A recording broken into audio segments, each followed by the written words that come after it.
you so much for your warm greetings here in Ad America. And first and foremost, let me introduce myself. My name is Farah Shiba, and I am one of the e-guides here in Ad America. For those of you who are joining us online, Ad America is the U.S. Embassy's American Center, where our mission is to provide a space for Indonesians to express, explore, and experience American culture through our diverse programs and facilities we have.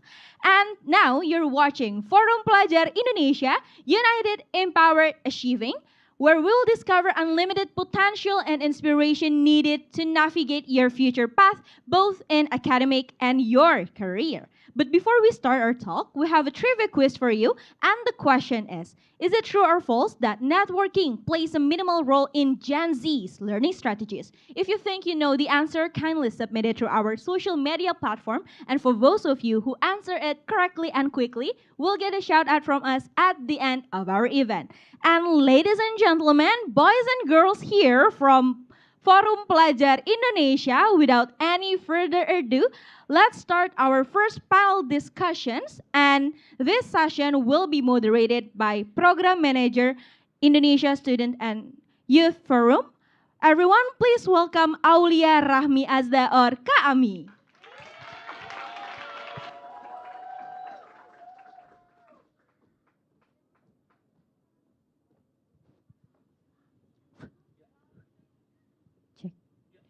Okay. Good afternoon, everyone. Okay. Yeah, welcome to our session, the session we are waiting for. And this session, please wait. Also, I say good afternoon to everyone who joined us in the live streaming platform. And welcome to our Meet the CEO session. Please give applause. Okay. Okay, so excited. This is Meet the CEO session is a collaboration of Indonesia Student Youth Forum with Ad America. This is a part of Forum Pelajar Indonesia. I proudly let you know that Forum Pelajar Indonesia is gathered 200 students, selected students, the best student all over Indonesia. Okay. This event bring the spirit of Indonesia, of student of Indonesia, united, empowered, and achieving. Let's we check the spirit, or we say it as bersatu, berdaya, berkarya. Okay, we check the spirits right now. Forum Pelajar Indonesia ke-13. Bersatu, berdaya, berkarya, merah putih, jaya gue. Okay. Thank you for your excited. Okay, for our participants, in this session, we are thrilled to have Miss Carole Gall, the president of ExxonMobil Indonesia, and she has been a pivotal leader in energy industry, and we are so excited to hear her insight and experience to be success. So, let's give her a warm welcome, Mrs. Carole.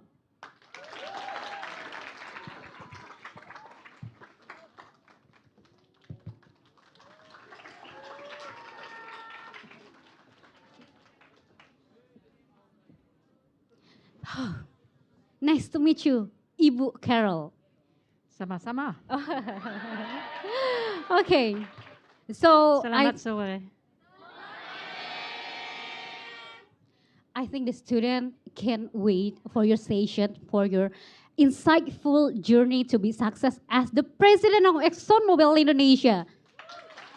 So, without any further ado, let we know Ibu Carole journey from as to be the president of ExxonMobil Indonesia. So, Bu Carole, the time is yours. Terima kasih. Selamat sore. Okay, the session's going to be in English because my bahasa sedikit-sedikit. first of all, I'd like to congratulate you because I understand you're some of the best students here, and so congratulations for all that you do and for being fantastic students.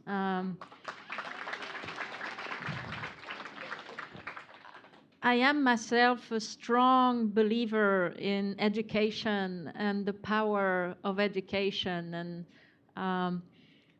I'll talk a little bit about my background, but my family wasn't very wealthy, and it's through education that I have the opportunity to be the president of ExxonMobil in Indonesia. And so I do believe that with a good education, you can really achieve your dreams. And I hope that your dreams will be achieved, whatever your dreams are, whether it's being a president or whatever you want to do. I think you'll be very successful if you're great students. So congratulations. So I have a few slides, but really what I want to do today is talk to each other. So I'm not going to spend a lot of time on slides, unless you want me to. I mean, I'm really well known for speaking a lot, and so I want to make sure I don't spend too much time talking. I want to listen to you. I want to answer your questions. Is that okay? Okay, so who am I? So I'm Ibu Carole. This is how people call me around here. Saya orang Prancis. I'm French. Yeah. I was born in France, and I spent the first 20 years of my life in France. That's where all of my brothers and sisters are still, and all my family is in France. I was really good at math and physics at school, and so I was told that I needed to study engineering because when you're good at math and physics, that's typically what you do. To be honest, I didn't really know what engineering was, but because I was good at math and physics, I was told, hey, go and do engineering. But my heart, my passion growing up was around natural sciences. And so I love nature, I love geology, rocks, I love wildlife. But I decided to be passionate about nature and study engineering. And then I joined my company, ExxonMobil, after university when I was pretty young, maybe 22 years old. And I've been with this company ever since. So 29 years working for the same company, ExxonMobil, and I'll talk a little bit about what ExxonMobil does. But I'm very loyal, I like my company, and I've been with my company all of my life, from the time I finished university until now. I'm the president of ExxonMobil in Indonesia. I've been in Indonesia for 2 years, 2 tahun. I love Indonesia. And I'm not saying that to be popular with you. I really love Indonesia. The food, the people, the culture, the beautiful nature. For me, Indonesia is one of the best places I've ever had the chance to live in. And before Indonesia, I've traveled around the world, still with ExxonMobil. So ExxonMobil is an international company with affiliates in many different countries. And so we get the opportunity to travel after a few years, move to another country, after a few years, move to another country. And so I got the chance to work in America. I got the chance to work in the UK. I got the chance to work in Norway. I got the chance to work in the Netherlands, in Africa, and now in Indonesia. And so that's me in a nutshell. Now, so maybe next slide. So what does a president of a company do? I mean, if you're asking me, how do I spend my time? I spend my time on three things. The first thing that I do as a president is I try to understand where I want the company to go. You know, where will be that company in 5 years' time, in 10 years' time? What's the strategic direction that we want the company to take? And so I do a lot of thinking, trying to project myself 10 years down the road to try to anticipate what I want the company to be. You know, do I want the company to grow a lot? Do I want the company to stay stable? So I spend a lot of time thinking about the future, because the future is created today. You know, you take steps today to make sure that the company is strong in the future. And so to make the company strong in the future, you need to try to anticipate what the company will look like in the future. So that's the strategic piece of my job. The fun piece of my job is I want to make sure I have a healthy organization. So do I have the right skills?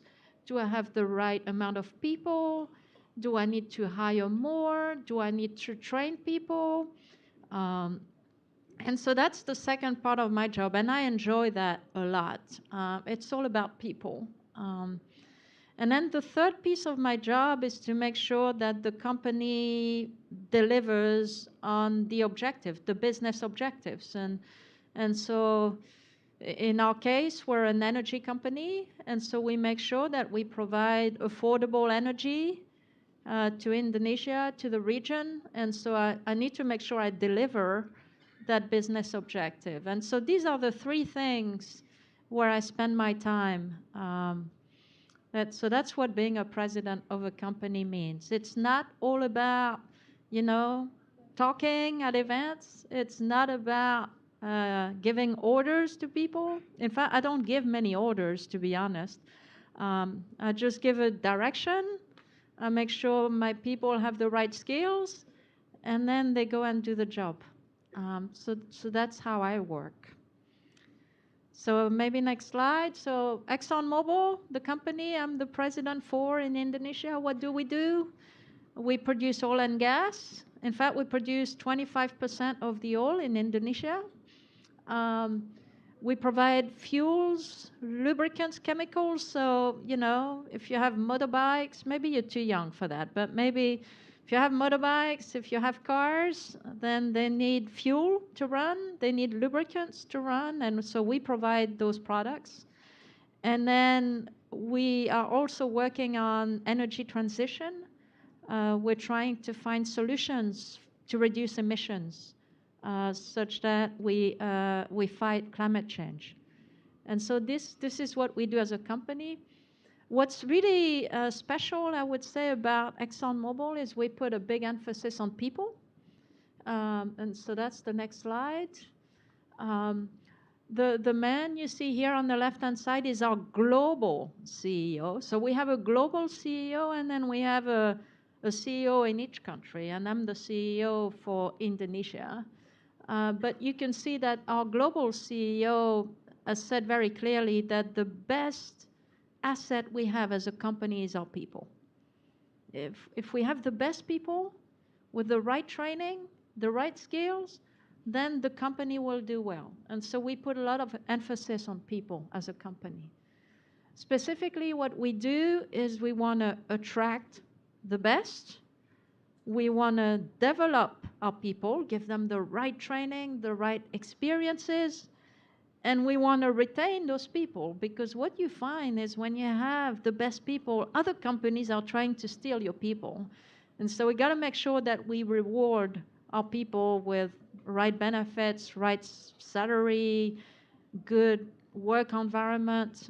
And so these are the three things we focus on: attracting the best people, developing them, and retaining them. And then the map you see at the bottom is one of the ways we develop our people. So our company here in Indonesia is 97% Indonesian. So we don't have a lot of foreigners like me in my company in Indonesia. And some of our Indonesian talent is sent abroad for a few years such that they learn new skills. And the little map that you see at the bottom of the world with Indonesian flags, it shows today where our Indonesian people are. So you can see I got the chance to send Indonesian people to America, South America, Africa, Europe, Australia, just about everywhere around the world. And so we get the opportunity to develop our people, sending them abroad for a few years, and then they come back and contribute to Indonesia. And then lastly, I think I have one more slide. So if you ask me, you know, who influenced me or who's influencing me, my family is definitely a big influence on me. They taught me integrity. They told me respect, courage. Sometimes you need some of that. Sometimes things are hard, but if you have courage, I think you can go through them and overcome them. So I got a lot from my family, and to this day, my family is still really important and a big influence on me. The second influence, a bit unusual, but I like Mr. Shackleton. Shackleton is an explorer, or was an explorer, British explorer, and he was well known for exploring Antarctica in the 1900s. And Antarctica is a very harsh environment, very cold, very difficult. But he's really famous for believing in people and showing positivity through adversity. He had a mission where he had to go to Antarctica with 30 men, and he had a lot of problems. I mean, his boat sunk, it was really cold, they had no food, and so he kept his crew, 30 people, motivated during these challenges through care, positivity, and resilience. And so for me, it's still a role model to this day, because I'm a strong believer as a leader that you need to take good care of your people and you need to stay positive all the time. Being negative makes things more difficult. And so Shackleton for me was a big influence. I like the ex-Prime Minister of New Zealand. She's no longer the Prime Minister, but she's really famous for being compassionate. And I really believe in this model of showing compassion towards people. I feel that people give it back to you. And so I'm not much of a dictator as a president. I like people to feel good. I like to understand how people feel. And if they don't feel good, I like to take action to make sure that they feel good. But I like emotions. I do think you can be a really good leader without being bossy and without being a dictator. And then finally, I have a big network around the world of friends and colleagues, and I like to call them to seek advice, and so they're a big influence on me, because I do believe that sometimes getting different perspectives on a problem can really help. Sometimes you think you know the answer, but then you ask somebody else and they will give you another answer, and so I like to try to welcome different thoughts when I have things that I need to do. So I think in a nutshell, this is me, but I'm really happy to entertain any question that you may have. Okay, thank you for sharing, Ibu Carole. Okay, I'm sure that you will be the people who influence the students here after this session. Okay. Oh, so excited, Ibu Carole. We also invite the online participant to ask the question, and From the first question, we will start to the people in this room. Uh, Maybe you can suggest me who will be the first to ask you question. Okay, please. Be So, quiet. so I mean, this is tough because I'm gonna make one person happy and like 20 people unhappy by making that decision. So, I mean, I'm a very logical person, so I gotta start with the first person here. Okay. Yeah. But I mean, don't worry. I have all the time for you today, and so if there's any question that is unanswered, I'm happy to stay on. So. Okay. Good afternoon. My name is Azda, and I'm from Yogyakarta's Delegates. And you say that you've been working at ExxonMobil for 29 years, maybe?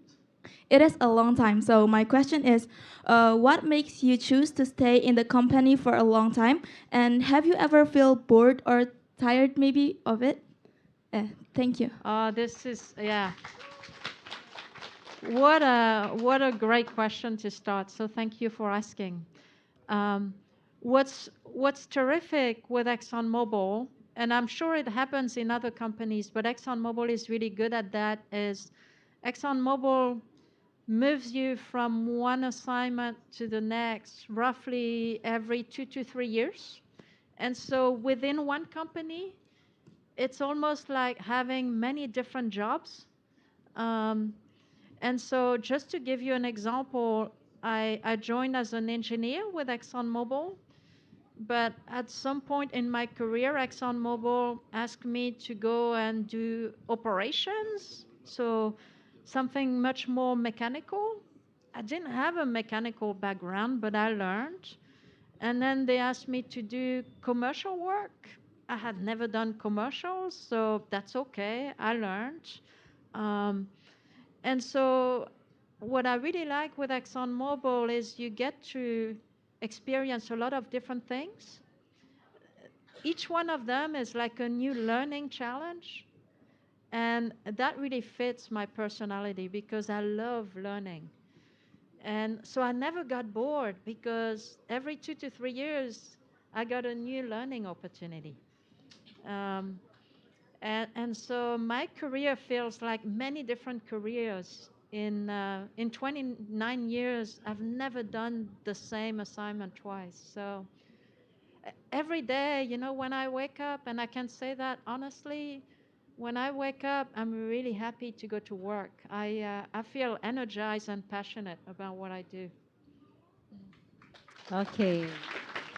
So the important things is the chance to be learning, learning, and learning. Yeah. Okay. The second question, maybe we can choose On the from side, the side. and then we'll come back here. Okay. So, can we choose? Okay. Yes, you. Belakang. Belakang. Ya, yang di belakang. Okay. Good evening, Miss Carole, and hello, everyone. So let me introduce myself. My name is Alexa Celine Ambarita.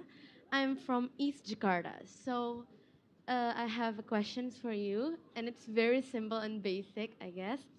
Do you have any tips for us as students to start building our profile or personal branding for our future careers? Thank you. Okay. It's a simple question, but it's a complex question at the same time. So, yeah. By the way, I'm amazed when I look at your energy and your English skills are absolutely fabulous. So, wow, I think the quality of your questions as well. So, thank you so much. So tips. When I reflect on why I still enjoy myself after 29 years, it's because I've had the chance to do my education in an area I'm passionate about. And so, as you think about where you want to study, listen to your heart. don't necessarily listen to your friends. You got to study something you're passionate about, because that study that you're going to have, if you go to university, that's going to build your career. And so it's really important that you feel really passionate about what you study. Um, and so don't necessarily follow your friends. I was lucky because I got into engineering by chance, just because I was good at math and physics. I didn't know I would enjoy engineering that much. I didn't know that my career would be so terrific, traveling the world and seeing beautiful places like Indonesia. So I ended up having a very successful career by chance. But what makes it really successful for me is what I'm doing is something I'm really passionate about. And so as you think about where you want to study, what degree you want to take, think about what you really like to do, what you're passionate about. Um, and so for me, that would be the first tip. And then the second tip is continue to learn and adapt.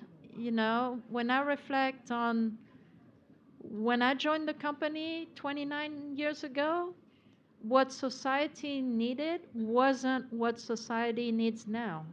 When I joined the energy industry 30 years ago, the challenge was produce a lot of oil and gas, find a lot of oil and gas. When I joined ExxonMobil, we didn't have cell phones. We had an internet system that was really, really old-fashioned. I mean, instead of you couldn't send emails like we do today. We had to press F keys. I mean, crazy. But the world that I joined 30 years ago has nothing to do with the world we have today. And so, what I suspect is the world will continue to evolve during your career. And so you need to be adaptable, learn new skills, see what society needs, um, and continue to learn to try to meet the needs of society.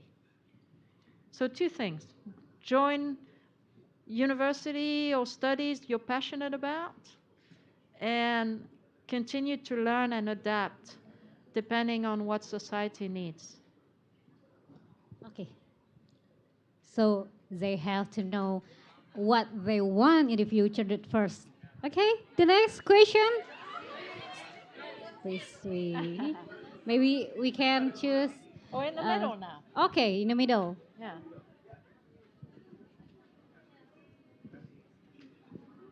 Okay. Thank you for the opportunity.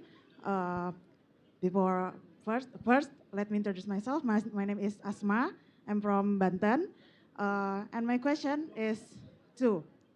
The first question is, I know that you are a professional leader, and I want to know what you want to say to your past. What you want to say to your past that can be motivate our. And the second time, and the second question is, what is the best trick, and what is the best trick for us to search our passion? Yeah, that's it. Okay. Thank you very much. The first one was so the first question was about what would I tell my my my younger self? Yes, yes, that's. Okay, what would I tell my younger self? Essentially, what I've just said now. So follow your passion. Don't follow your friends. Follow your passion. Your friends may be interested in being teachers, but maybe you're not born to be a teacher. Maybe you're not patient enough to be with children all day long. And so if your friends want to be a doctor, maybe you don't want to be a doctor. Just try to, listen to your heart to try to find out what you're passionate about. So that's what I would tell myself. And then, you know, one thing that for me is still really important today is understand your priorities. And for me, family remains my number one, and work is my number two.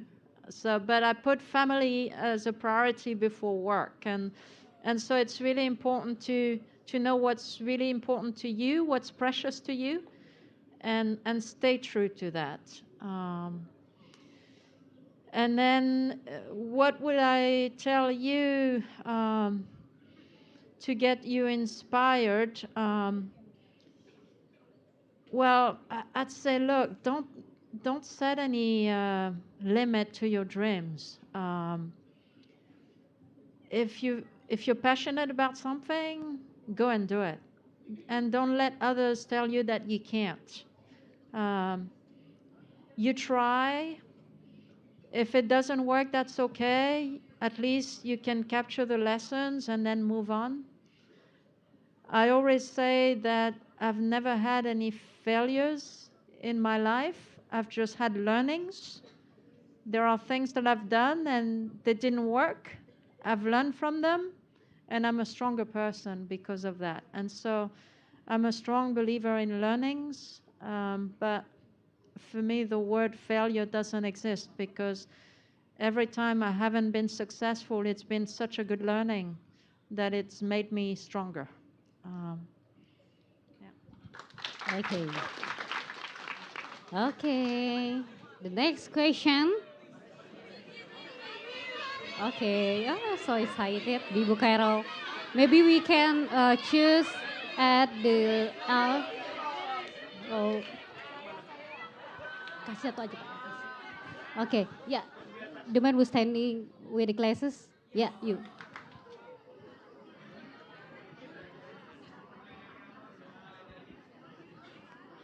Cheers. All right, so I'm very grateful. Okay, previously my name is Alga Pratama. I'm from North Sumatra Delegates. So for my question is, what strategy initiatives are you working on to ensure that the ExxonMobil company is ready to face the challenges of the future? It's very complex. All right, thank you so much. Wow, this is a good question.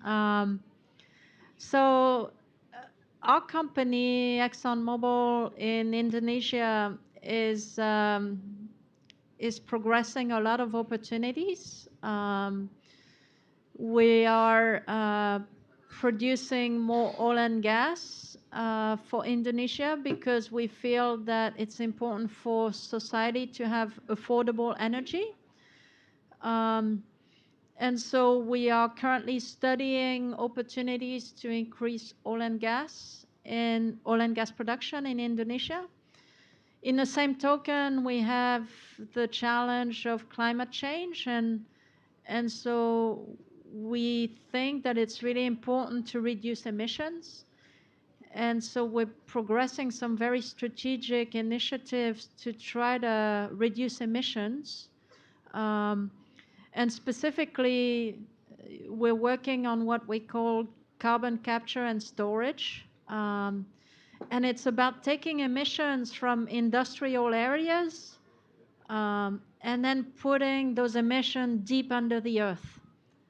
And it's not something that has been done in Indonesia before. So it takes a lot of studies.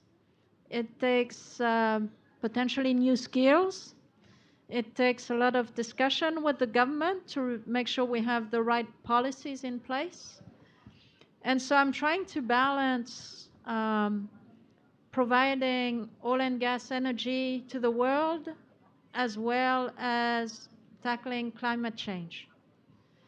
And I need to make sure I have the right skills to do these things. And so all of these things are very strategic to me. How do you make sure that you have the right skills for something that's never been done before, like carbon capture and storage? How do you train people to be good at this, despite the fact it's never been done in Indonesia? And so these are the things that are currently on my desk and I'm thinking about. Okay, give applause. Okay, the fifth question. So, Miss, we can give the chance for the student with, yeah, gray clothes.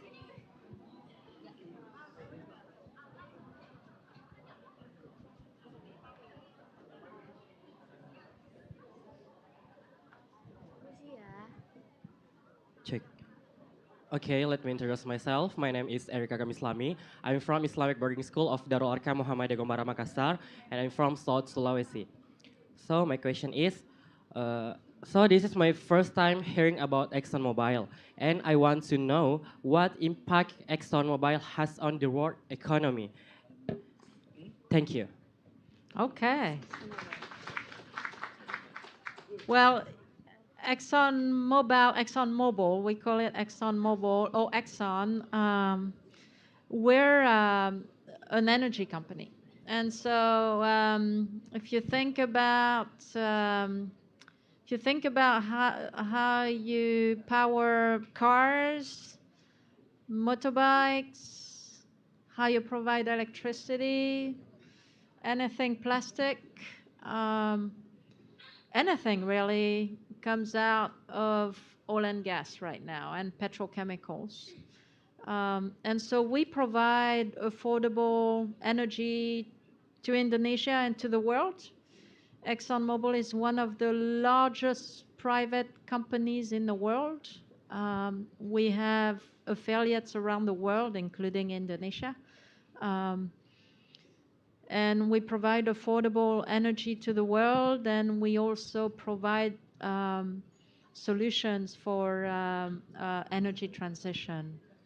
Um, so that's what we do in a nutshell. And everything we do is about improving the quality of life um, and providing products that society needs, whether it's, petrochemicals, fuels, lubricants.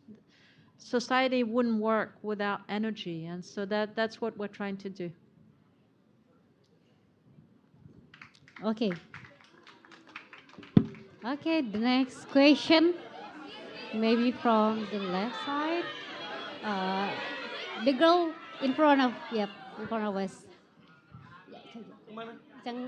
Yeah. Okay, thank you. My name is Aulia Januarti. I am from Bangka Belitung. So can I question? ExxonMobil is an oil and gas company in Indonesia. I want you to give your opinion about oil and gas, which are non-renewable natural resources, and whether there are other alternatives if these oil and gas resources run out in the future. Thank you. Yeah, so I'd like to say ExxonMobil is an energy company. Oil and gas is one of the things that we do, but then, as I mentioned, we're also working on addressing climate change. And so I like to call us an energy company as opposed to oil and gas. If you step back and if you think about energy, the world needs energy. So everything we do needs energy. And we believe that the world will need more and more energy going forward because there's going to be more and more people on the planet. So the global population, including the population in Indonesia, it's growing. And the more people on the planet, the more energy we need because they need more cars, they need more motorbikes, they need more air conditioning, they need essentially all of the products that you and I enjoy today. If there are more of us in this room, then we'll need more of these products. And so we think the world will need more and more energy going forward. And right now, the bulk of the energy comes from oil and gas. Renewables, wind, solar, geothermal, it's starting to pick up, which is good because oil and gas is not unlimited. And so we need to make sure that as the energy demand is growing, that the renewables grow to try to meet that demand. And so in our opinion, we really need all of the energy sources, oil and gas, renewables, to fuel the energy needs that the planet will have going forward. We need all of them. And I guess Indonesia is blessed because Indonesia still has a lot of oil and gas reserves. And so there's still a lot of oil and gas to be produced. And so I think Indonesia is really well positioned. Indonesia also has a lot of potential with renewables.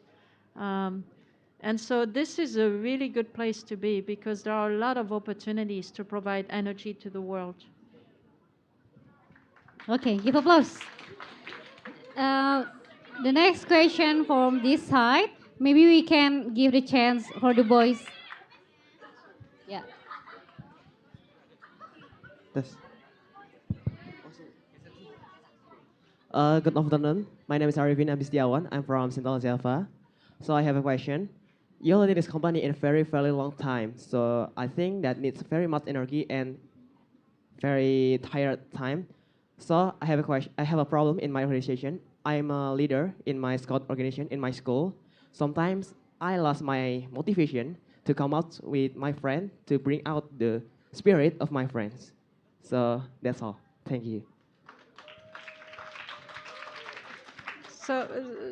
So what was the question, sorry? Maybe the tips are how to get remotivate to ourselves as a leader. Oh, Yeah. okay. Well, I mean, everybody's different, but as a leader, I get my motivation through people. Seeing the people around me be happy, work effectively, work as a team towards a goal, that's what gets me motivated. And so I do think if you know what you're trying to accomplish, and if you can motivate your team to work together towards that goal, for me at least, it's very motivating. And so if you're lacking the motivation as a leader, take the time to step back, reflect on what you're trying to accomplish, and think about how you can get others around you motivated towards that goal. And working together as a team towards a goal, for me, brings great motivation. It's a little bit, I mean, if you play sports, if you play basketball or soccer, you have a goal, and the goal is to score baskets or to score a goal. And it's quite fun because the whole team works together to meet that objective. And so for me, in a company, it's very similar. If you have a common goal and everybody's working together to make it happen, it's very rewarding. So, okay, next question. Oh, Ibu Carole, can you please help me to choose one of them on the side? Oh, so excited. Maybe we can in the middle. Oh, okay. Okay, thank you. Let me introduce myself. My name is Muhammad Anif. I'm from Bengkulu. My question is, how tips do we build relationships with people who have a good impact on youth? Thank you. How do we build relationships? What was the rest of the question? Scholarships. Oh, scholarship. How do we get a scholarship? Can you repeat your question? From ExxonMobil. Ah. ExxonMobil. It's about scholarship chance from ExxonMobil? Yes. Yes, yes. Okay. Yes. I don't know. Okay. Thank you. We have two types of programs. We have on-the-job training. That's mostly where we have oil and gas facilities around Bojonegoro. And so you have the opportunity there to do a few jobs for us as students. where you can learn a little bit about what we do. So that's one program we have. And then as you get close to graduating from university, we have what we call internship programs, where you can join us for several months and work on a real project, a project that we really need help. And you get help from mentors. You know, we have people in our company who can guide you. So really good learning opportunities. So these are the two things that we offer. We don't offer scholarships, so we don't sponsor master degree or bachelor degrees. We don't typically do that. So we offer on-the-job training, and we offer also internships. So these are the two programs we have. Okay. The next question may be the girl with green clothes in front of the camera. Yeah.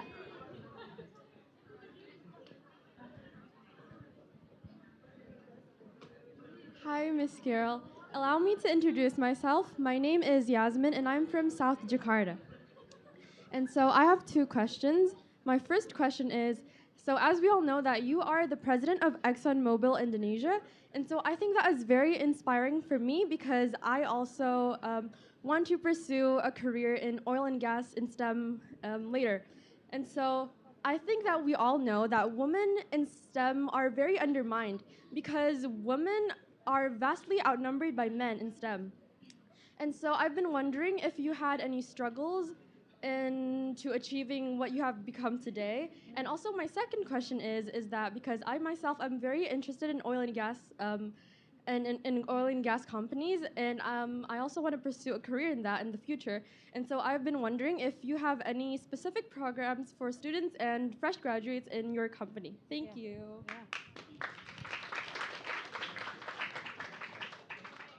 Well, I'd say congratulations for being interested in the oil and gas sector, because I see so many opportunities. I think there are bright careers in the oil and gas sector and the energy industry, generally speaking. And so it's great that you're interested in our sector. It's true that we don't have a lot of women in the sector, but I think it's improving. When I joined, it was very unusual to have women in the energy industry. Now, I mean, if you look around, I'm not the only CEO in Indonesia who's a woman in the energy sector. I mean, I can think of two other very well-known leaders. I mean, Pertamina CEO is a lady. BP CEO here is a lady. BP, British Petroleum. So I think it's more and more common. I was fortunate to grow up in an environment where at least my parents didn't make any difference between boys and girls. So I have two brothers and one sister. And so two boys, two girls. And my parents never made any difference between the four of us. So in fact, when I decided I was going to study engineering, my parents didn't stop me, thinking that perhaps at the time engineering was more of a man type activity. So I was fortunate to have an upbringing where I wasn't made aware of gender differences. And so after that, in my mind, I've never thought about gender. And that's the tip that I could give. Don't think about gender as you progress in your career. Don't even pay attention to gender. Just think that you're with human beings. Doesn't matter if they're men or women. I do think that having diversity, having men and women, brings better answers. But I've never thought about the fact that, we have too many men in this room or too many women. I don't even think about gender. And I don't want to think about it, because if I think about it, it's going to start maybe slowing me down. Maybe I'm going to think that it's not good for me to be a woman among men. I think it's better not to think about it, such that it doesn't become a barrier. Um, and there's been some cases, especially in Africa where I worked before, where gender differences are perhaps more prominent in society. Um, and I've been in situations in Africa where I was the only woman in the room. Um, and I can tell you that the men are as uncomfortable with the situation as I am.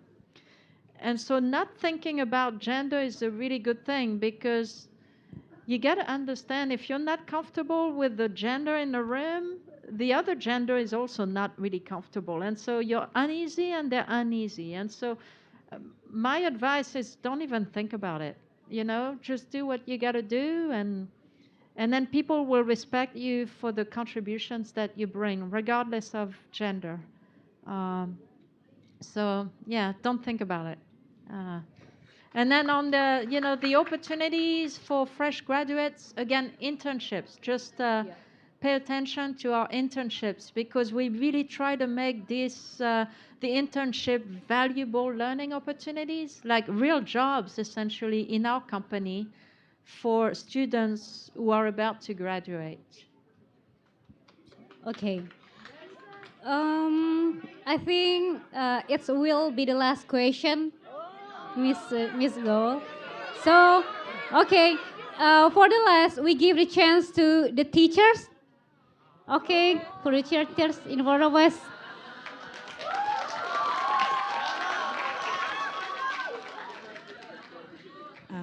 Hello, Carole. It's glad to meet you here.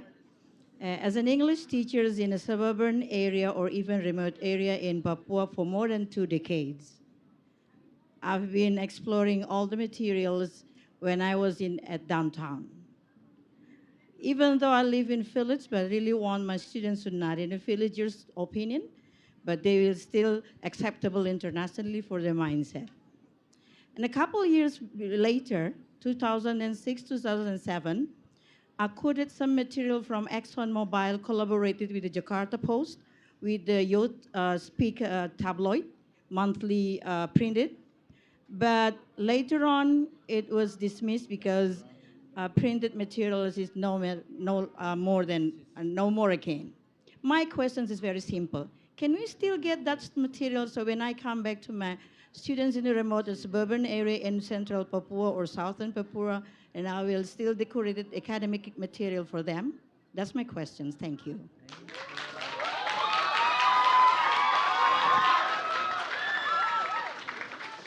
Yeah, so first of all, Papua is one of the most beautiful places on earth I've been to. I was there in January, and I wish I was still in Papua, because it was magnificent. I love scuba diving, and wow, Sorong and Papua for me was an amazing experience. And I also found people in Papua extremely welcoming. And so when you talked about Papua, you sort of brought a smile to my face automatically. Also, I mean, congratulations for being an English teacher, because based on what I'm hearing today, you're doing a fabulous job. The English skills today are absolutely exceptional. And then on the program, happy to follow up. So maybe let us know how we can help, and then let's see what we can do. So yeah, let's follow up. I don't know the specifics of this program, but we can look into it and see what we can do. Yeah. Okay. Okay, Miss Ibu Carole, thank you so much for being with us today, sharing your experience and insight. But do you have any final words for the audience today? I'm extremely impressed. I was told that you're a great crowd, but honestly, I've never seen a group of students so energized and so full of questions. And you give me such great hope for Indonesia. I mean, seeing the level of talent in this room, I'm thinking, as we say in English, the world is your oyster, which means, you know, follow your dreams. I'm truly impressed, and I want to thank you for asking these great questions, and apologize if I didn't get the chance to answer your question. I see we had many more questions in the audience, but thank you for the great question. Thank you for your attention today, and thanks for coming. Okay. Okay. The last for me, Miss Ibu Carole. How can the student be connected with you after this session? Maybe LinkedIn profile or Instagram? Yes and yes. I'm I'm really big on LinkedIn, so you can certainly look me up on LinkedIn. I'm learning about Instagram, so I'm a little bit old-fashioned with technology, but I'm getting there. I think I just created my Instagram profile maybe 2 weeks ago, so they're still very, very fresh. But yeah, feel free to look me up. No problem. Happy to do so. Okay, you can find Ibu Carole in LinkedIn profile and also in Instagram. Can you spell the username in Instagram so they can searching for you? You can look for my last name. There aren't too many Gall, Gall. So just look for my last name, my first name. There should be only one. Okay. Okay, everyone, that is our Meet the CEO session. Give applause to Ibu Carole. And big applause to you. I think Okay. you're really a fabulous crowd. Okay. I think that the students will be so influenced by your session today. Before we leave this stage, can we take a photo with the student, maybe? Okay. Yeah, okay. Ibu Carole, can we sit in front of the student?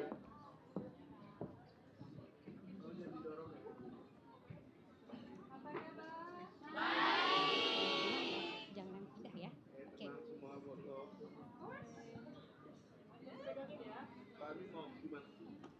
Bisa nggak ya?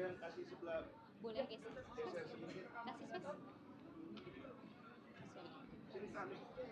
Oh ya.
Okay, I also invite the executive director from Indonesia Student Youth Forum to come with us on the stage to give the souvenir to Ibu Carole.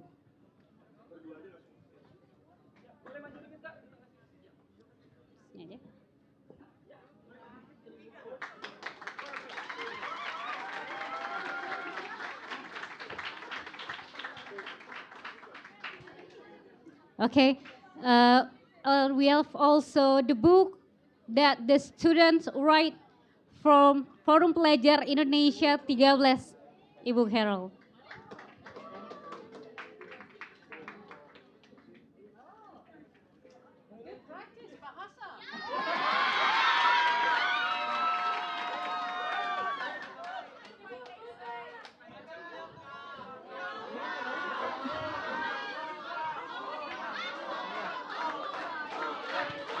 Please be quiet, everyone. Okay. You want me to read one page? Maybe some sentence. Okay. I'm sorry. Ah.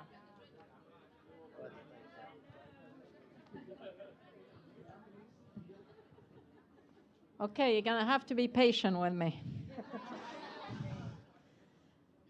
Remaya merupakan penentu bangsa di masa depan. Remaja.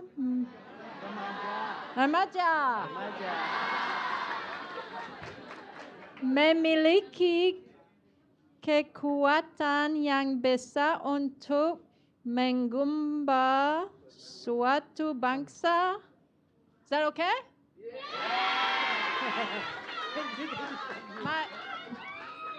My English and my French are much better. Yeah. Terima kasih banyak ya.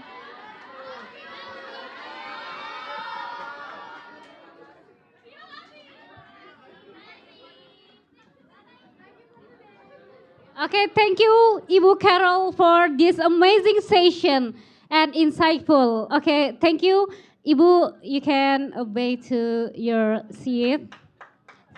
Say goodbye to Ibu Carole.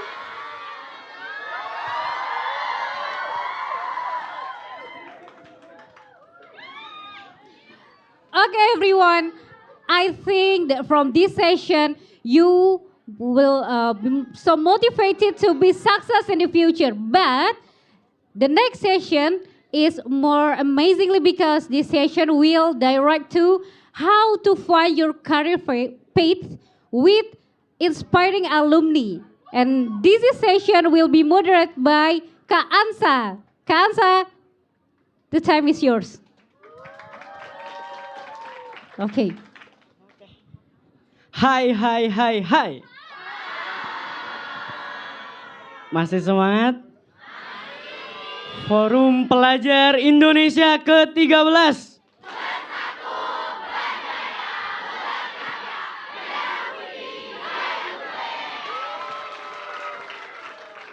Okay, thank you for that spirit. Let's continue to the next session. This session, we create this session entitled of High Alumni.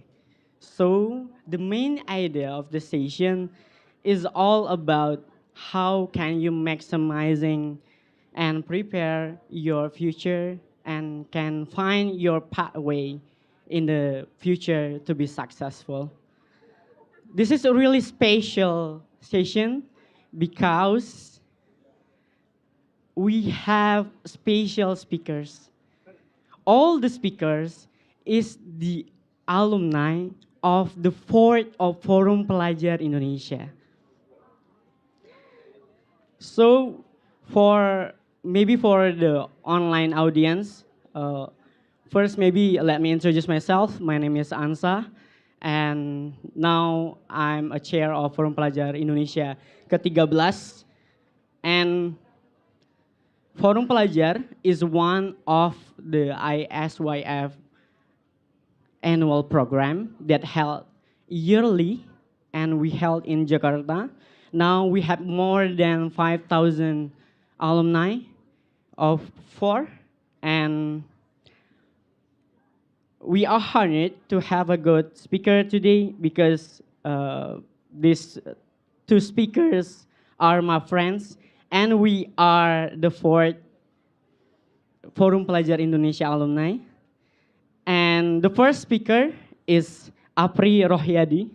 Apri is a delegate from East Java when we are in Forum Pelajar Indonesia. He is currently now studying for master's degree and lives in New York. Now active and consistent to create content on TikTok. Now have more than 500,000 followers. The second speaker is Kenny Ivanzaky Augusta.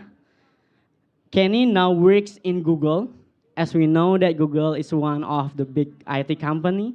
And of course, their experience and also their story, we need to know their story and their experience. So, give applause to our speakers, Apri and Kenny.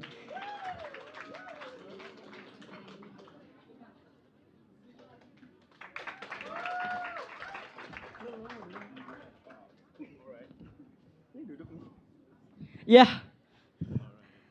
Please Hey take guys. a seat.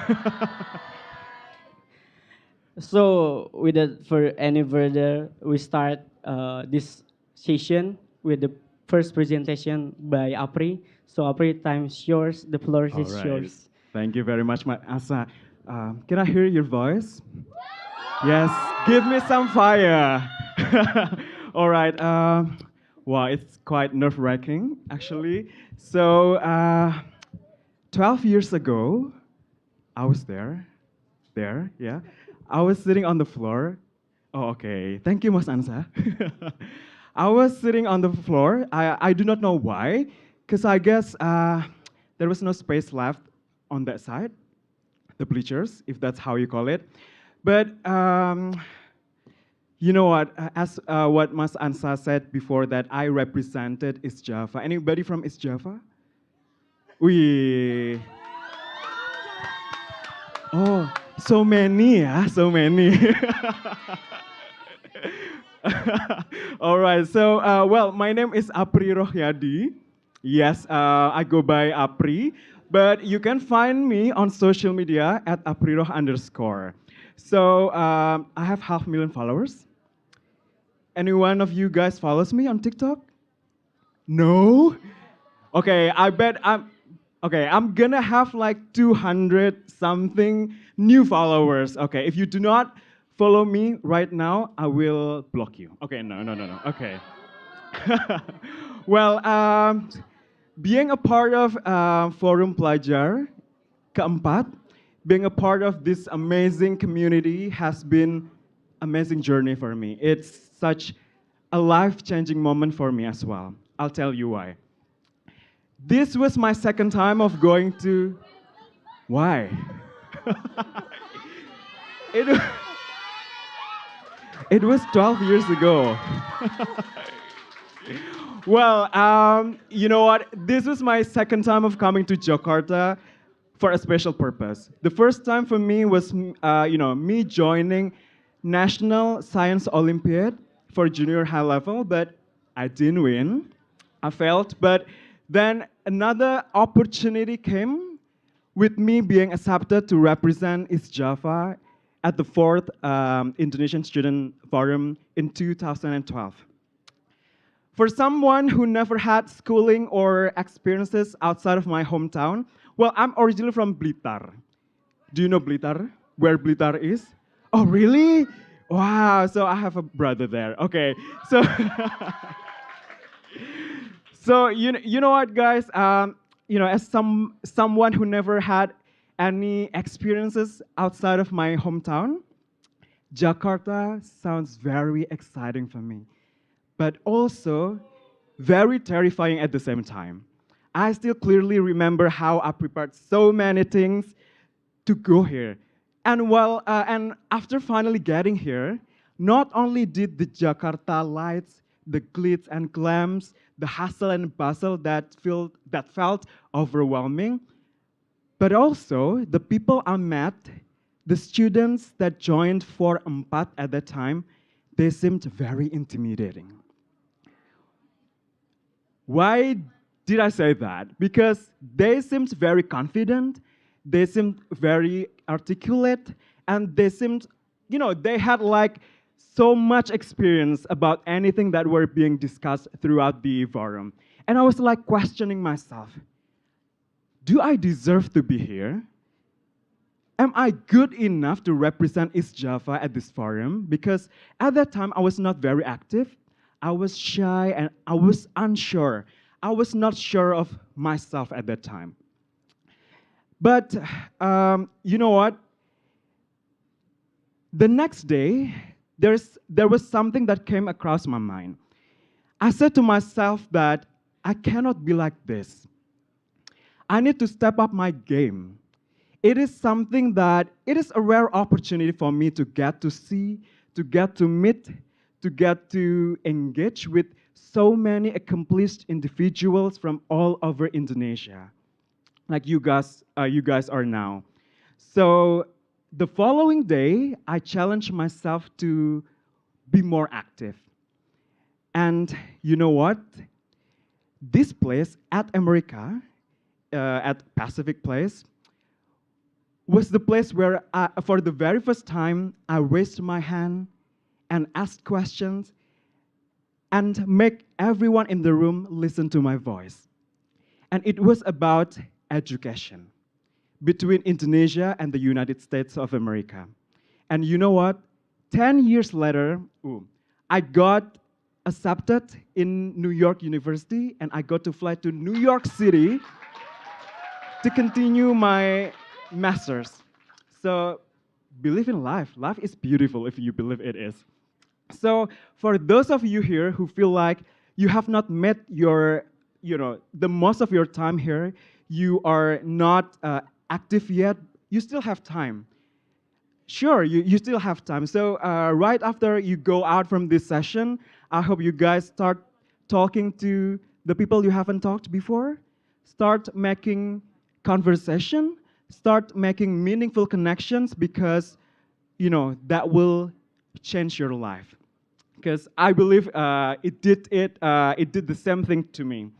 So, sorry, can I go back? So, because, like talking to other people, I mean, like someone who is very new to you, that strange or strangers, it may be, it may feel uncomfortable. It will make you, it will feel like nerve-wracking. But you have to remember that growth always lies outside of your comfort zone. Growth is painful. But you know what? But that pain is where the magic happens. And I proved it myself. Oh, sorry, the next. So, why did I say earlier that you need to start talking to people, start to make, meaningful connections? Because those connections, guys, will give you a new perspective or new ways of thinking. Because I believe that each and every one of you here in this room brings a unique lens shaped by your background, your education, and also your culture. There are some of you come from Java, from Sumatra and other islands in Indonesia. And you know what? Those connections will be invaluable assets for your personal and professional growth. So make friends. Do you guys know each other, all of you? Not yet, but you still have time. How many days left, Mas Ansa? 2, 3? Yeah, you still have time. So, start talking to other people. I mean, like, start talking to the people that you haven't talked to before. It will open up your horizon. And that's what I mean, guys. Connect, collaborate, and create. Because when you start talking to other people or somebody that you have not recognized before, it will create such, a new ideation, if I may say, because you maybe what we want from you actually is your real actions, after this forum ends. The real game begins after this forum ends. The ideas that you guys are discussing about, that you guys talk about at FGD, do you have FGD? Yes, of course. But we need more than FGD. We need you to transform your ideas into reality. We need you to transform. Maybe some of you will create such social movement in your own regions or a culture movement. So that's the meaning of being here. You are chosen to represent your community. It's not only just to go to Jakarta and enjoy everything that the city has to offer. You have that responsibility to go back and make difference. In 2020, I was inspired by what I learned during 4/4, so that I launched my digital movement called Belajar Bareng Apri. This movement is basically to provide free, educational, and fun yet entertaining content for students, fresh graduates, and even job seekers. And I help them develop themselves and get a job. And of course, what I have been doing here is still small and far from perfection. But at least I have started my journey of giving back, of giving impact to my community. And I hope you will too. So it's your time. Thank you very much. Thank you. Thank you, Apri. Yeah. Very insightful. And let's continue to Kenny to present the material. Kenny, floor is yours. Thank you so much, Ansa. Thank you so much. Before I start, I really want to say thank you to Kang Dinur. Kang Dinur ada di sini. Where are you, Kang Dinur? Because without Indonesia Youth Forum, without Indonesia Student Youth Forum, I never be here. Thank you so much. Because of your opportunity, your organization, I'm here now. And thank you so much for Ansa and Kiki as well. Kiki and Ansa also my friend. I create a business together with Ansa, many projects. I also make friends with Kiki, and I'm happy can connect with them again. And if you want to know about myself, I'm Kenny. You can type my name, Kenny Ivanzaky Augusta, on LinkedIn, and you can see my profile. That's why when I open myself, I always use three points. These 3 points. Why? Because I have many stories regarding these 3 points. By the way, I'm from Jakarta. Proud Jaksel, proud Jaksel. Well, why I put this 3 point? Because I'm not a privileged. I'm not a privileged guy. So I was born in the family that couldn't speak English. That's why I always put this word mediocre. Why? Because if you fail, that's predicted because you are mediocre. But if you succeed, you create a story. But after years, after I graduate from the university, I think I'm the unstoppable one because if I want to achieve something, I will got it. That's why I hope I can be the unstoppable mediocre. And second one, I'm the learner, but I put tough because if I learn something, I make sure I know it.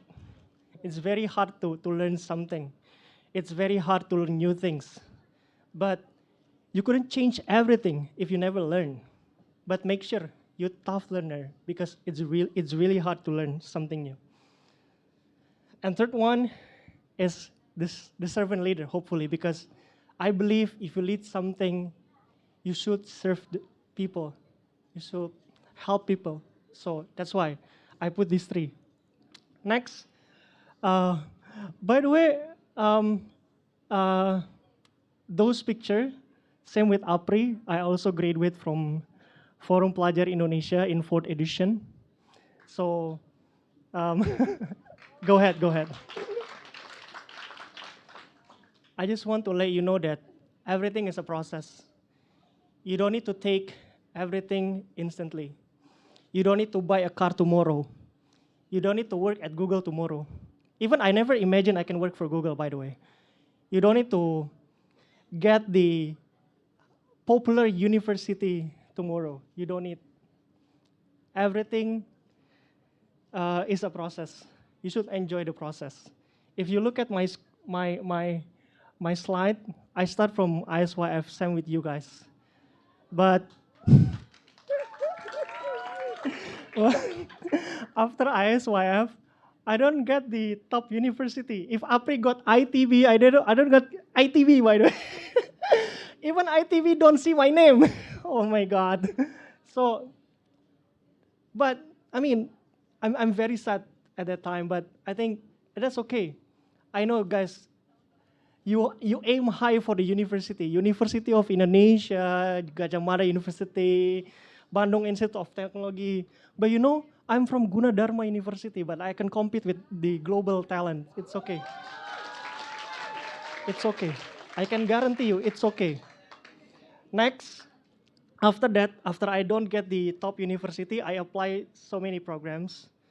I'm grateful that I got selected from the Excel Axiata program called Excel Future Leaders. This is also one of the familiar program for the university students.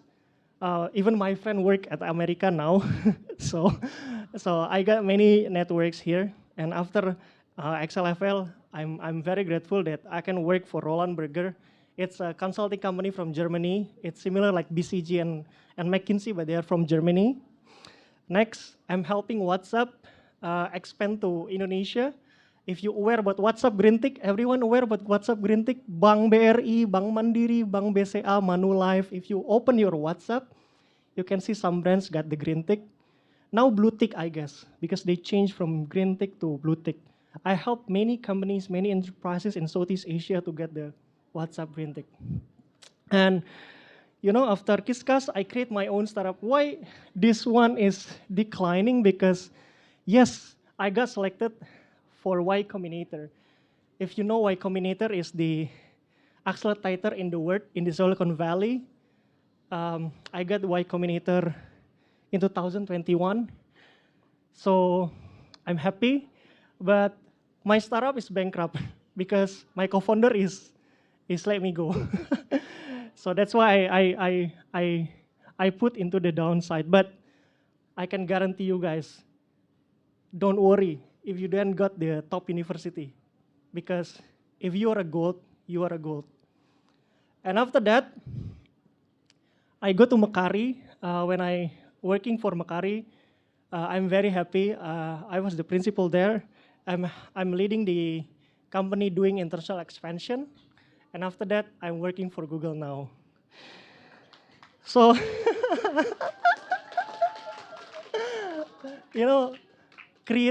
guys, create this slide. It's very emotional because I call many memories.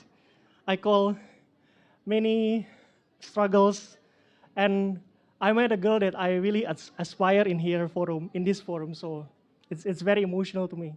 So at America, right? Same with you guys. And you know, I sat there. I sat at the last row, if I'm not mistaken, because I couldn't speak English previously. So don't worry. If you couldn't speak English, make sure you can in the next 1 or 2 years. It's okay. It's okay. You couldn't speak English now. Everything need a process. No need to achieve tomorrow. KPR besok, beli mobil besok. No need. Everything need a process.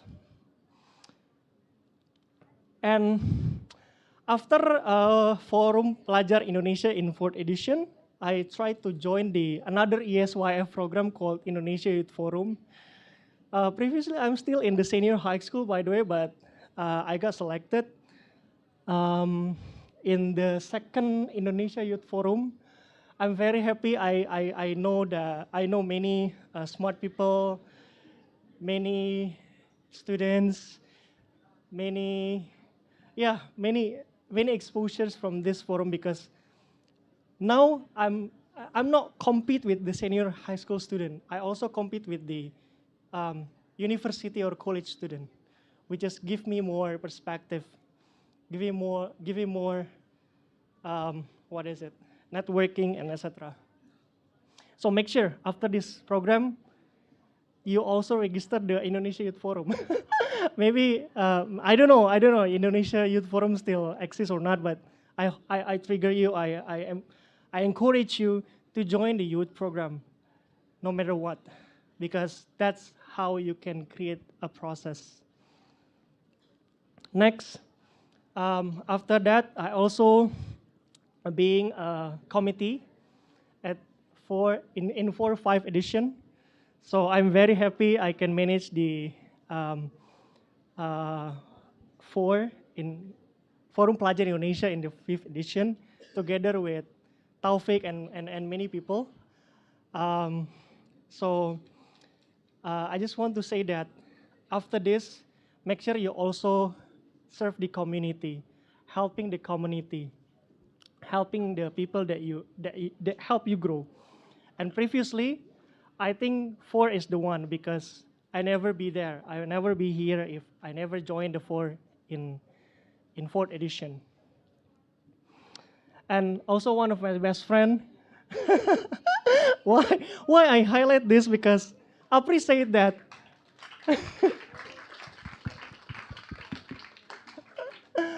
Apri said that make sure you know people beside you, in front of you, behind you. That's right, by the way.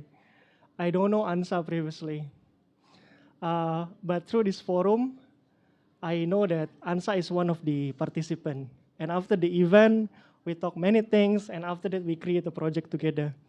So make sure you know each other, guys. Maybe they are your business partner. Next, I just want to say that you don't have to be great to start, but you have to start to be great. Because I'm one of the example of this statement. Yeah, this is my contact. So technically, this is my contact. You can WhatsApp me. You can follow me. Don't worry. You can follow me and say follow me back. I will follow you back. Thank you. Thank you, Kenny. Very insightful. And I can catch your enthusiasm, guys. I don't want to give any question. I give to all of you guys to Q&A session. So make sure that you introduce yourself, raise your hand, and we start the question. Maybe 3 questions first. Maybe over there.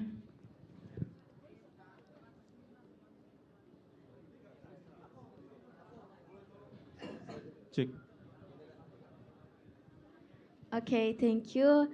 Good afternoon, Kak. My name is Tania. I'm from North Sulawesi. I want to ask for Kak first, for Kak Apri. Yes, Kak Apri. Okay. My question is, how can teenagers explore new and innovative ideas to differentiate themselves in the field of personal branding? As Kak Apri said, social media is very important and useful with 3 words presented is connect, collaboration, and creative. Thank you, Kak. And next for question to Kak Ken.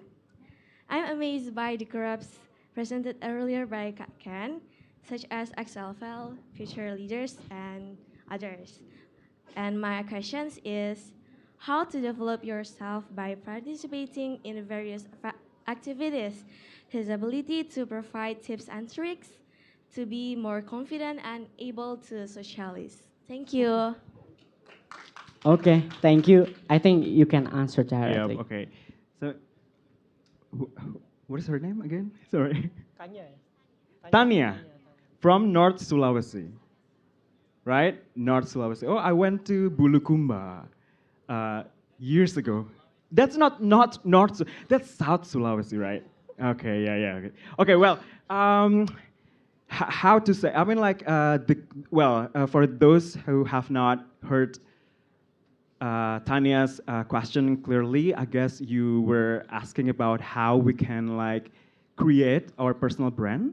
Is that true on social media? Well, I've had so many opportunity to like share my knowledge and experience regarding this special topic, both through webinars or offline seminars as well. So many questions, so many people were also asking about this. How can we define the brand that we want to project on our social media? Well, the first thing you need to do is actually to know yourself better.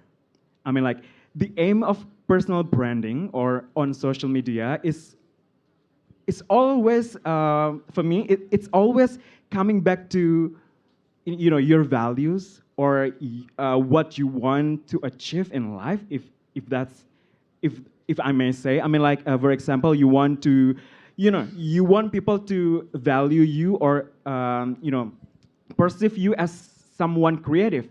So then put out or upload any content on your social media which shows your creativity. So by knowing yourself, best, I think that is the only way you can project your absolute brand or your genuine brand that you want to showcase on your social media.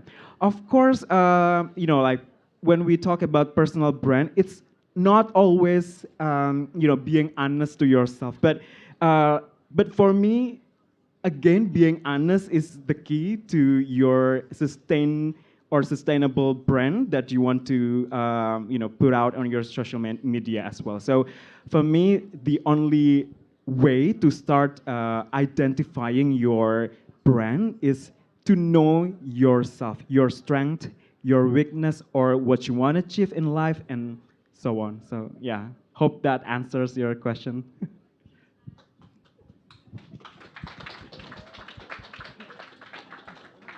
Yeah.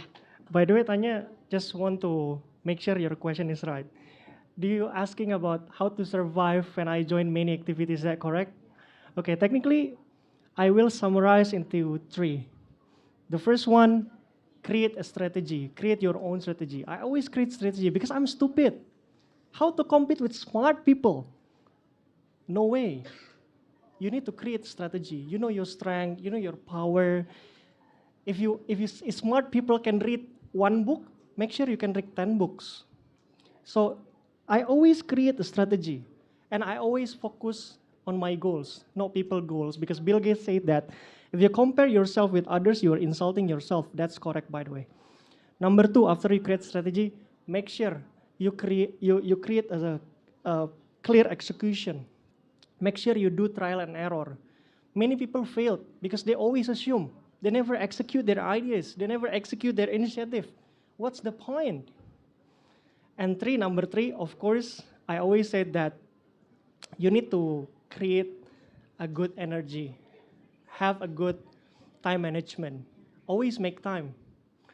Because people say that don't manage your time. Always make time. And I always make time for my growth, for my future plan, for something that I aim for. So I think what makes me survive is about those 3 things. Thank you. Thank you, Kenny. We can wrap up the value. The value is all about to know yourself, know your strength, and by all of that you can do, you can make it, you can maximum it. Next question. But please note that you don't have to be worried if you can ask with English, you can use bahasa, or you can mix it. Okay, the white wine. Okay. Okay, hello everyone. Let's introduce myself. My name is Muhammad Yusuf Kurniawan. I am from Jakarta, and I have a question for Kak Kenny. What have you done all this time to be able to reach your current position now? Okay, that's it. Thank you. Yeah, you can directly answer. What's your name, sorry? Yusuf. Yusuf. By the way, Yusuf, nothing special. For me, working at Google, nothing special. Because I say to you before, right? I never imagined I can work for this company. But something that you need to make sure is about your plan. It's about your vision. I always happy when I'm working for the technology company. You know, my background is industrial engineering, but I'm very happy with numbers, with technology, and also business. That's why I always working in the commercial division that can help the company survive. That makes company hire more people, not doing a layoff. Because if you grow, company can hire more people. So to answer your question, um, nothing special. I can wake up at 4, at 5, and keep networking with my friends. You know, if oh yeah, maybe you need to be more disciplined to create a schedule. Since senior high school, no, since college student, university student, I always create a Google Calendar. Why? Because it helps me to analyze how long I do this job, how long I do this activity. So maybe my tips, if you want to be successful in your way, not in my way, you need to be disciplined. Don't manage your time, make time. Thank you, Kenny. Guys, we have 15 minutes more. So next question.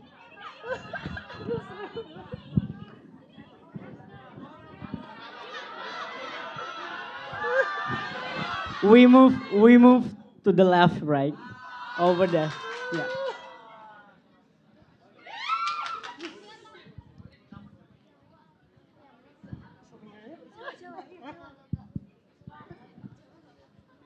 Okay, thank you so much for the opportunity. Before that, let me introduce myself. My name is Sekar. I'm from East Java. Jawa Timur, mana suaranya? Oh wow. Ini sorry, Jatim Pride ya. Okay, I want to ask Kak Apri. So I know you when you have content about how to answer scholarship questions or job interviews, and I know creating content is not easy. And so I want to ask how you start content by not being afraid to other people's opinion. Okay, that's all, Kak. Thank you. Okay, can I answer it, Mas Ansa? Okay, Sekar, right? Yes, thank you. Okay, thank you for the question. Well, basically, I've got quite a lot asked about this kind of, topic question. Because, I started it when it was pandemic into 2020, if I'm not mistaken. So the reason why I started doing, this social media thing, because since long ago, I've been really passionate about creating content on social media. On Instagram, I've been quite traveling a lot to many places, many beautiful places in Indonesia, and then maybe I was not meant to be a traveler, so I I changed my plan to be an educator through social media. The reason why I started making educational content was because, well, my late mom was a kindergarten teacher, so maybe I've been quite influenced by the way how she, took care of me, and I've always been inspired by, the beautiful, kind-hearted ibu dan bapak guru, so that the way they taught me really inspired me to like being somebody who can share any valuable things to anyone. So that's we are, we're grown up in the digital age. Social media is not something that social media is something that we cannot live with, right? So we cannot live without. So I think by using a real platform for me to be able to reach out more people, I think I will be more beneficial person, or I will be able to give more impact to more people through social media. And when I remember the way, how, or why I started this journey, that's when I never really take any negative comments personally. So for me, again, know your why. It's always know your why first before doing anything in life. I mean, basically, because the outcomes would be people will like it, and some people will not like it. That's always, the outcomes of anything that you're gonna put out on your social media. So when I got negative comments, I always try to look back why and to remember why I started this journey. So I think that kind of helps me to cope with those negativity. Of course, I do get negative comments a lot. Even I was bullied online just because what I look like. You're not someone who is who is able to create content, a good content. So I read lots of negative comments on my comment sections, but then when I know my purpose, that's enough for me, and I achieve it. So yeah, hope that answers your question. Yeah. Thank you, Apri. By the way, guys, uh, there's two friends of mine have a unique background. Apri now work for Telkom, right? Exactly. And Kenny worked for Google, but Kenny graduated from local university, but now Apri in international university. So we can see that's effort, right? We can see how they really concerned about the future. They know what they want to do. So this time, it's for you two guys to start your dream, to plan your life and start to make it more concrete, not only dream but you plan it. I think that's the point that I can get from two of my friends. Okay, next questions in front of. Thank you. Hello, everyone. My name is Mufli. I am from Bandung. And this question to Kaken. Uh, my question is, what's your best experience? And this experience can change your life. Thank you. Understand. Thank you, Mufni. By the way, guys, I know this session is limited. That's why I put my WhatsApp number and my Instagram. Feel free to ask me anytime. I will make sure I will reply you guys. I will make sure. Because every day, every night, I always make my WhatsApp unread zero. So that's my commitment. So, Mufni, by the way, to answer your question, I'm very grateful. I always met the right person. I always made the people that can help me grow. Previously, I said that when I joined ISYF, I met Kang Dinur.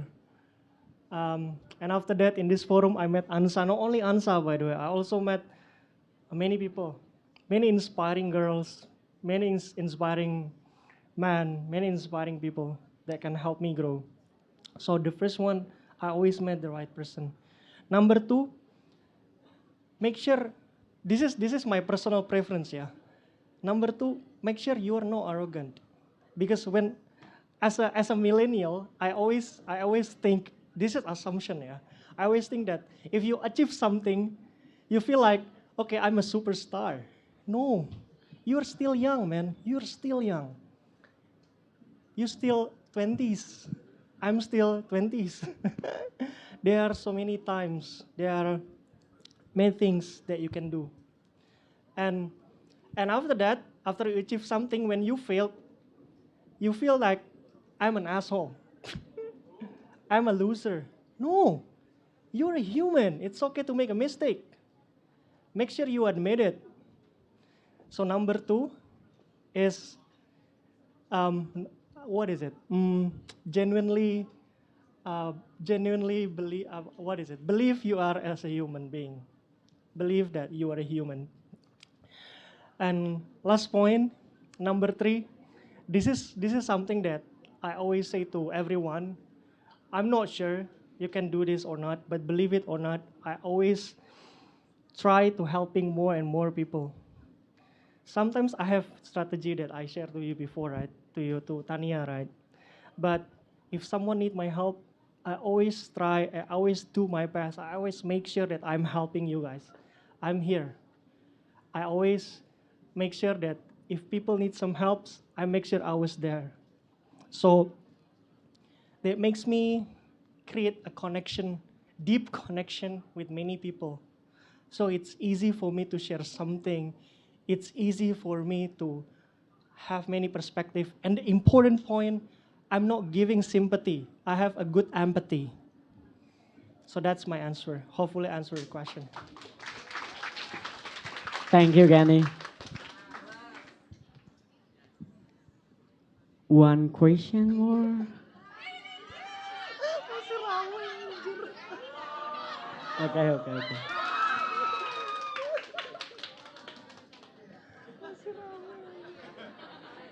Thank you. Okay. So, no. Okay. Okay. So first, I would say thank you and good afternoon, everyone. Hey, good evening. Good evening, everyone. So, I have a question for Kak Apri and Kak Introduce Kenny. yourself first. Okay, sorry. My name is Syasan Azam Nugraha, but you can call me Azam. I'm from East Java, Jawa Timur. Jawa Timur! Okay, so I have a question that if we want to be a leader, we must have a personal branding. And what do you think about what skills, basic skills and basic knowledge that we must have to creating a personal branding? Thank you. That's my question. Okay. Azza. Okay. Oh, okay. Azam. Okay. Well, good question. So this skills, right? So basic skills to create your personal. Well, basically, you do not have to possess any specific skills just to create your own brand, because basically each and every one of you has a brand. So the way how you amplify that brand is called personal branding. You build, like you make people know you. You make people know who you are, and you make them know or understand. Oh, this person is like this. That's what we call as personal branding. So there is no specific skill for you to build your own brand. But of course, like I said before, that as a leader, right? Personal branding. Okay, that's the basic answer for the personal brand. But for me, to be a leader, maybe Kenny will also answer this question as well. For me, specific skill needed to be a leader is, well, there are so many skills that you need to, possess, right, Ken?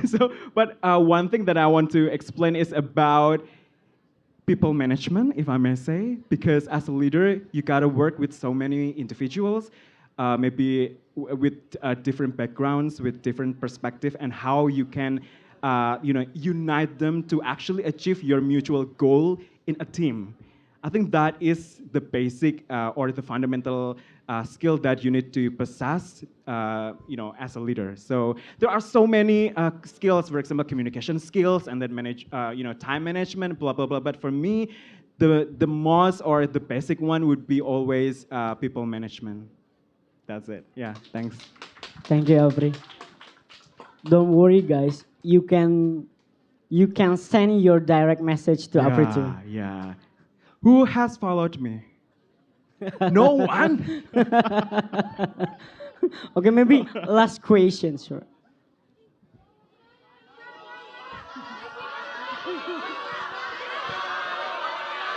Okay, we choose for the fastest The fastest one. Yeah.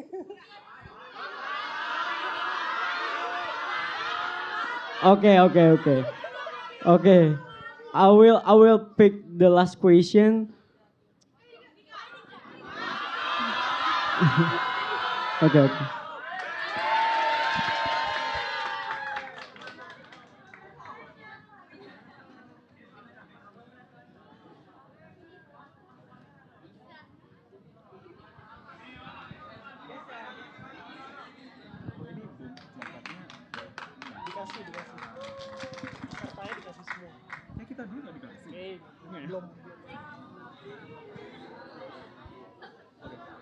Okay, thank you for the opportunity for me. My question is to Kak April. Okay, first of all, let me introduce myself.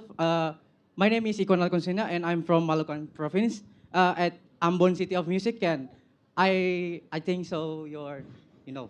Okay. First of all, I have one question, and after I can show my question for you, uh, I like so your progress, and your progress is amazing, and I like so. But okay, first of all, my question is how to motivation from me and our student in this room, from your progress from join your Indonesian Forum until now. And the last one, education is the most powerful weapon which you can use to change the world. And you know, education is it is the key from me and our student in the world from the future in the future. So I think so. Thank you.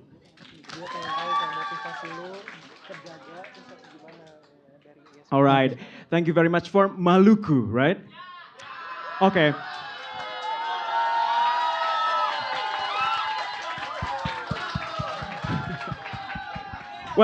Well, fun fact, before I flew to New York City, I was invited to Maluku Utara, to Ternate, right? It's okay, okay. Yeah, it's Utara, not in Ambon, right? Okay. So if you asked me how I motivate myself, well, basically, I came from a family. I mean, like I came from a small village, if you say it. I mean, like it's called Srengat Blitar.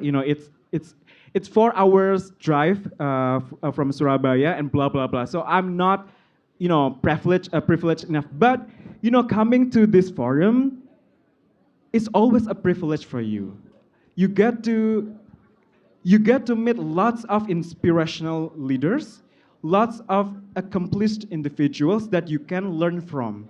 So the way how I motivate myself is, like I always have this growth mindset. If you are familiar with it, I mean, like maybe what Kenny has explained before, that it's actually related to the growth mindset itself.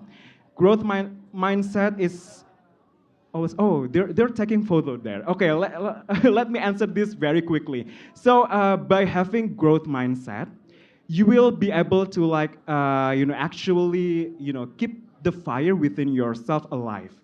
So growth mindset is basically you need to be better each and every day, so that in whatever you do, that's how I always I always I always tell myself that I need to be better each and every day. When I get up or wake up in the morning, I need to do something which is which hopefully gives me more energy, more more beautiful thing to inspire, to give it around my community, if I may say, because I'm in social media, for example. So how I motivate myself is always like that. I always cultivate my growth mindset.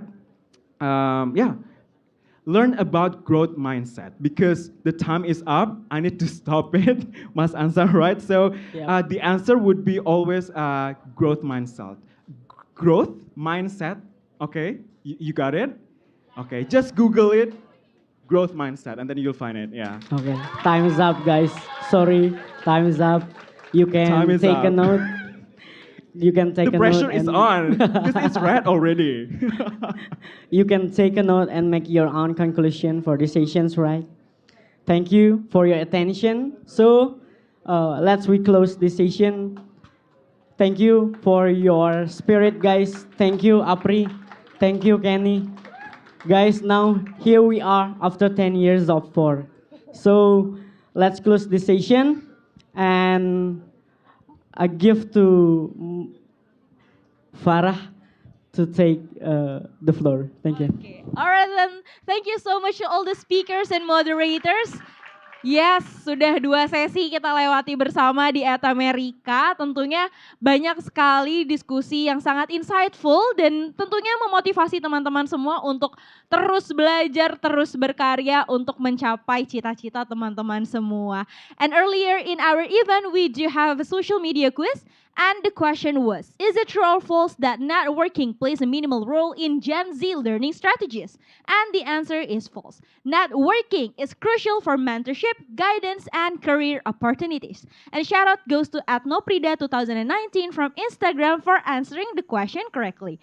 And if you're interested to know more about At America atau teman-teman mau ikut event-event lainnya di At America, boleh langsung aja follow our social media. Kita ada di Facebook, Instagram, and X AT America. Also visit our website at www.atamerica.or.id to become our member for free. And with that, my name is Farah Shiba and see you at the next At America event. Goodbye!